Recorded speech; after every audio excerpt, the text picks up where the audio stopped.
Hey, I'm Dan Kelly here at the Southfield Public Library, and I work in the Outreach Department, and I'm here with you today for Book Chat. I'd like to discuss a couple of historical graphic novels. I am a history guy. Before coming to the library, I was a history teacher for about 10 years, so history is obviously an interesting thing for me, and a lot of graphic novels are now out there that offer an interesting take on history, so I wanted to discuss a couple of them here. First, we have Sapiens, a graphic history by Yuval Noah Harari. This is the second volume of a two-volume work about sapiens, Homo sapiens, human beings. And in Sapiens, a graphic history, volume 2, Harari discusses history, sociology, and religion, and uses the opportunity to make several arguments.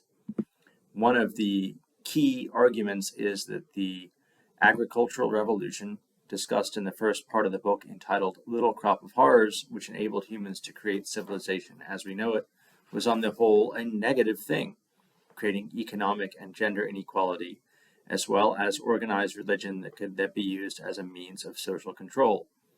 Harari is in somewhat controversial company in this, as the historian Jared Diamond, better known for his work Guns, Germs, and Steel, was one of the first mainstream historians to argue that the agricultural revolution was in fact the worst mistake in human history. Religion receives its own criticism, as does capitalism and inequality, and in the discussion of modern inequality, Harari mostly focuses on racial and economic inequality in the United States, but also discusses the system of inequality in other nations. Described by the author as a radical take on history, the reader will definitely emerge with preconceived notions of history challenged and with new perspectives in mind. Here I have a couple of pages from the book, and this is from the section Little Crop of Horrors, discussing the evils of the agricultural revolution. The next book I'd like to discuss is The Middle Ages, a graphic history by Eleanor Janega. In The Middle Ages, a graphic history, Janega discusses the European medieval period, which most of us know today as the Middle Ages. Now, of course, I preface that by historians speak of the European Middle Ages because while Europe was in the medieval period, much of the rest of the world was having a golden age. But I digress. In The Middle Ages, a graphic history, Janega works to dispel the notion that the European medieval period was a quote-unquote dark age, where society was bereft of meaningful culture with art, literature, and decent drains going out the window along with the fall of the Roman Empire in the 5th century.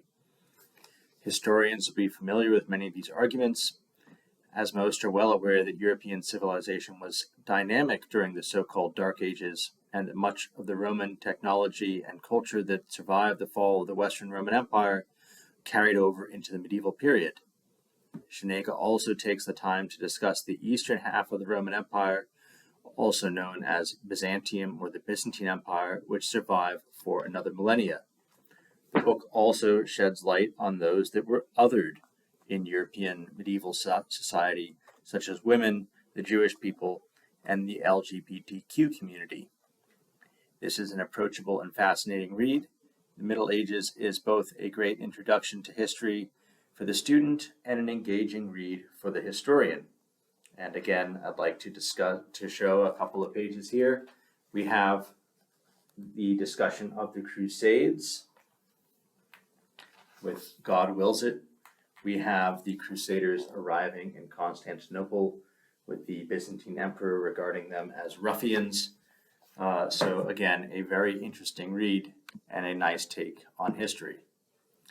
The last graphic novel I'd like to discuss is Heretics, The Wondrous and Dangerous Beginnings of Modern Philosophy by Stephen and Ben Nadler.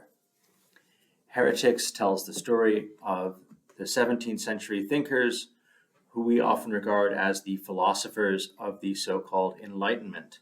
The book discusses figures such as Galileo, Descartes, Locke, Newton, and others, These philosophers are depicted in this book as those who challenged authority, often taking great risk to their own lives and to their careers in doing so. And as we know, the evolution of thought brought on by the Enlightenment changed the way in which humans view the world around them, as well as other humans and the societies that we've built. All of this is explained in an approachable, engaging, and often entertaining way in Heretics. Here I would like to show a couple of pages. Here we have a discussion of the Adam and Eve story in a philosophical sense. And here we have the discovery that the earth is round. So a lot of fun can be had there as well. All of these books are available at the Southfield Public Library, and I hope we see you there.